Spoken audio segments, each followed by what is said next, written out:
رب العالمین والعاقبۃ للمتقین والصلاة والسلام علی سید الانبیاء والمرسلین وعلی آلہ واصحابہ الطیبین الطاہرین اما بعد فاعوذ باللہ من الشیطان الرجیم بسم اللہ الرحمن الرحیم عن ابی امامۃ رضی اللہ تعالی عنہ ان رجلا سأل رسول اللہ صلی اللہ تعالی علیہ وسلم ما الایمان قال رسول اللہ صلی اللہ تعالی علیہ وسلم اذا سرتك حسنتك وساءتك سیئتك فانت مؤمن صدق رسول اللہ صلی اللہ تعالی علیہ وسلم۔ قابل قدر علماء ذوی الاحترام، حاضرین و حاضرات سنی اجتماع، السلام علیکم ورحمۃ اللہ وبرکاتہ۔ میرے پیارے آقا صلی اللہ تعالی علیہ وسلم کے پیارے دیوانوں، جس حدیث مبارکہ کی تلاوت کا میں نے شرف حاصل کیا، اس سے متعلق کچھ معروضات پیش کرنے سے پہلے آقائی کریم رؤوف الرحیم علیہ التحیۃ والتسلیم کی بارگاہ بے کس پناہ میں جس طریقے سے میں پڑھاؤں عقیدت و محبت میں ڈوب کر اسی طریقے سے درود و سلام کا نذرانہ پیش کریں۔ الصلاۃ والسلام علیک یا رسول اللہ، الصلاۃ والسلام علیک یا حبیب اللہ، الصلاۃ والسلام علیک یا نبی اللہ، الصلاۃ والسلام علیک یا نور اللہ، وعلی آلک واصحابک یا حبیب اللہ صلی اللہ تعالی علیہ وسلم۔ میرے پیارے آقا صلی اللہ تعالی علیہ وسلم کے پیارے دیوانوں، سنی دعوت اسلامی کے جتنے بھی اجتماعات ہوتے ہیں، ان اجتماعات کی غرض و غایت یہ ہوتی ہے کہ مسلمانوں کے افکار و نظریات کے اندر، مسلمانوں کے خیالات کے اندر ایک انقلاب پیدا کیا جائے اور ان کا تعلق اللہ اور اس کے رسول سے مضبوط کیا جائے۔ اسی کے ساتھ ساتھ سنی دعوت اسلامی کے اجتماع کی غرض و غایت یہ بھی ہوتی ہے کہ جن کی زندگی گناہوں کے اندر گزر رہی ہے، انہیں گناہوں کی وادیوں سے نکال کر نیکیوں کی شاہراہ پر گامزن کر دیا جائے، تاکہ ان کی دنیا بھی سنور جائے اور ان کی آخرت بھی سنور جائے۔ میں محسوس کر رہا ہوں کہ اس علاقے کے اندر غالباً 19 سال کے بعد میری آمد ہو رہی ہے، لیکن ایک ذہن پر زور دینے کے بعد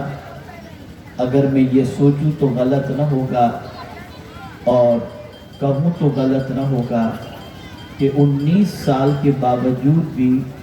دنیا ترقی کر کے 19 سال میں کہاں سے کہاں پہنچ گئی، لیکن آج بھی یہ علاقہ کوئی خاص ترقی کی شاہراہ پر گامزن نظر نہیں آتا۔ وہی افکار و نظریات، وہی عادات و خصائل، وہی فکر، الا ماشاء اللہ، اللہ کرے کہ سوچ میں تبدیلی پیدا ہو،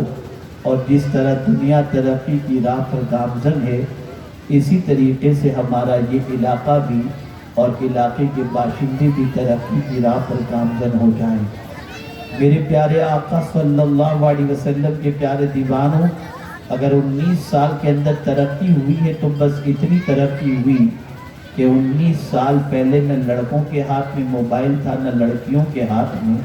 لیکن آج 19 سال کے بعد ننھے سے بچے سے لے کر بوڑھے تک ہر ایک کے ہاتھ میں موبائل نظر آ رہا ہے۔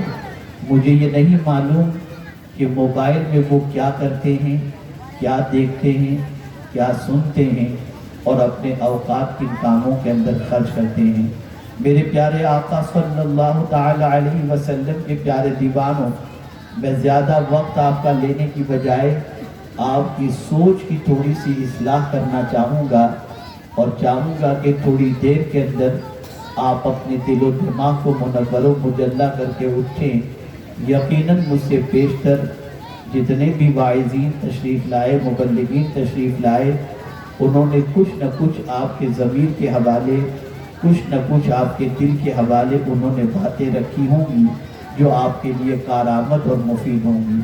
کیا ہی بہتر ہوتا کہ یہ بچے جو سامنے بیٹھے ہوئے ہیں انہیں کوئی چپ کراتا اور انہیں خاموشی سے بیٹھنے کی کوئی تاکید کرتا، تاکہ بات اچھی طریقے سے ہو سکے اور مقصد بھی کسی حد تک پورا ہو سکے۔ میرے پیارے آقا صلی اللہ تعالی علیہ وسلم کے پیارے دیوانوں، آقا کریم صلی اللہ تعالی علیہ وسلم کی بارگاہ بے کس پناہ کے حوالے سے حضرت ابی امامہ رضی اللہ تعالیٰ عنہ سے مروی ہے کہ رسول اعظم صلی اللہ علیہ وسلم کے پاس ایک شخص حاضر آئے اور انہوں نے میرے آقا صلی اللہ تعالی علیہ وسلم سے سوال پوچھا، مل ایمان یا رسول اللہ صلی اللہ تعالی علیہ وسلم، ایمان کیا ہے؟ اب تاجدار کائنات صلی اللہ تعالی علیہ وسلم نے ایمان جو بتایا، اس ایمان کو مسلمان اپنی زندگی میں تلاش کرے، مسلمان اپنے افکار و نظریات و خیالات میں تلاش کرے، مسلمان اپنے عادات و اطوار میں تلاش کرے، اور اس کے بعد خود ہی فیصلہ کرے کہ جس ایمان کے حوالے سے رسول اعظم نے فرمایا کیا وہ ایمان ہماری زندگی میں موجود ہے، ہمارے دل و دماغ میں اس کا تصور موجود ہے، تو میں یقین کے ساتھ کہہ سکتا ہوں وہ ایمان جو پیغمبر رحمت صلی اللہ علیہ وسلم نے بتایا، آج اس ایمان کو تلاش کیا جائے تو 90% سے زیادہ مسلمانوں میں وہ کمال ایمان، وہ اوصاف ایمان نظر نہیں آئیں گے۔ آئیے اب میں آپ کو بتاؤں، سوال کرنے والے نے پیغمبر رحمت صلی اللہ علیہ وسلم سے سوال کیا،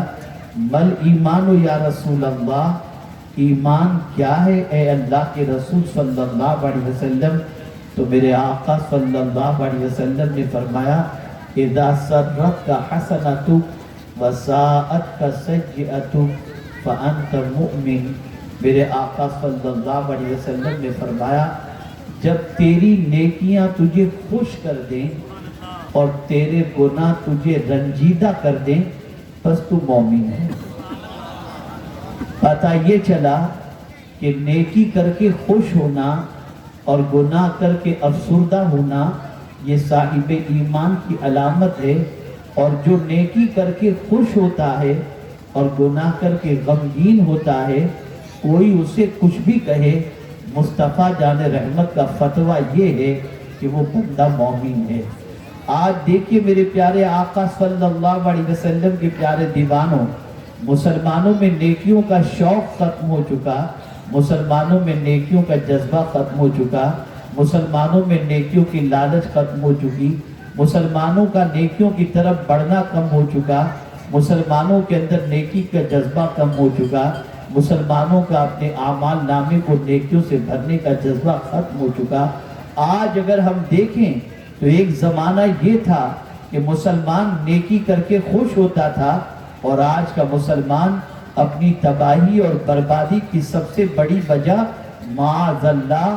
یہ تصور کرتا ہے کہ میں مسلمان ہوں اس لیے میں تباہ ہوں، العیاذ باللہ۔ اے رسول اعظم صلی اللہ علیہ وسلم کے دیوانوں، جس قوم کی سوچ اتنی گھٹیا بن چکی ہو کہ اسلام کو وہ زوال کا سبب سمجھتا ہو، وہ قوم دنیا میں ترقی کرنے کے لائق نہیں ہو سکتی۔ قوموں کا معاملہ تو یہ ہوتا ہے کہ وہ جس مذہب پر قائم ہیں، جس مذہب کے ماننے والے ہیں، اس مذہب کو سب سے بہتر، سب سے اچھا، بلکہ ہمارا دین جسے دین اسلام کہا جاتا ہے یہ تو اللہ کا پسندیدہ دین ہے، اور اللہ نے ہمیں زمین و آسمان دے کر سب کی اپنی اپنی پسند ہوتی ہے۔ بیوی کی کچھ پسند ہوتی ہے، ماں کی کچھ پسند ہوتی ہے، باپ کی کچھ پسند ہوتی ہے، سب کی اپنی اپنی پسند ہوتی ہے۔ اللہ اکبر، میرے رب نے ہمیں زمین عطا فرمائی، لیکن یہ نہیں فرمایا کہ میں نے زمین تمہارے لیے پسند کی ہے۔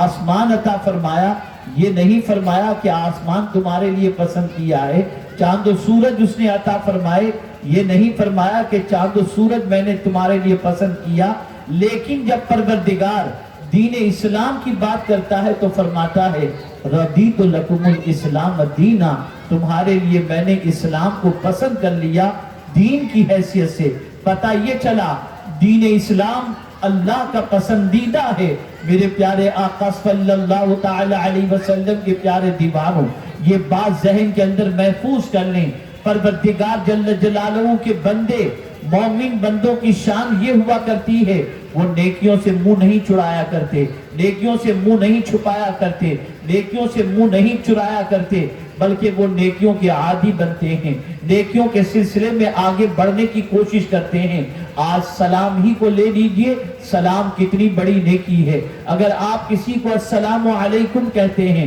اور پھر ورحمت اللہ وبرکاتہ کہتے ہیں تو آپ کے نامہ اعمال کے اندر 30 نیکیاں لکھ دی جاتی ہیں۔ آقا کریم صلی اللہ علیہ وسلم کی عادات کریمہ کا ذرا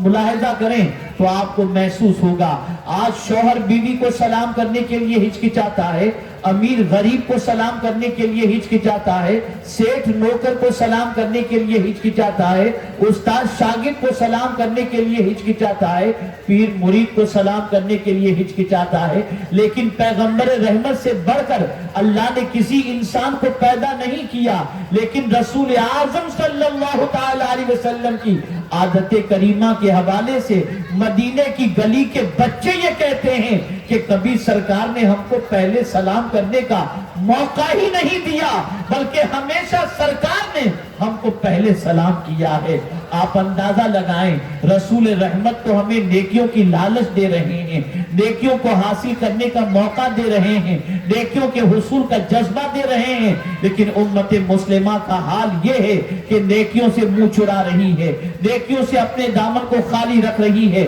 اے رسول اعظم صلی اللہ تعالی علیہ وسلم کے دیوانوں، نیکی بہت بڑا سرمایہ ہے۔ آپ ذرا سوچیں، انسان آج کا مسلمان یہ تصور کرتا ہے ہماری ترقی میں سب سے بڑی رکاوٹ معاذ اللہ اسلام ہے یا نیکی ہے۔ آپ ذرا سوچیں، کیا کسی مسلمان کی پوزیشن یہ ہے کہ چہرے پہ داڑھی رکھ کر کے وہ یہ تصور کرے کہ انشاءاللہ میری دنیا بھی سنور جائے گی اور میری آخرت بھی سنور جائے گی؟ نہیں، بلکہ بہت سارے نوجوان یہ سوچتے ہیں داڑھی رکھوں گا تو نوکری نہیں ملے گی، داڑھی رکھوں گا تو چھوکری نہیں ملے گی، داڑھی رکھوں گا تو کاروبار نہیں چلے گا، داڑھی رکھوں گا تو ترقی نہیں ملے گی۔ جس قوم کا مزاج یہ ہو کہ نبی کی سنت ترقی کے لیے رکاوٹ تصور کرے، وہ قوم زمین پر کامیاب نہیں ہو سکتی، وہ قوم زمین پر کامران نہیں ہو سکتی۔ اے رسول اعظم صلی اللہ علیہ وسلم کے دیوانوں، یاد رکھیں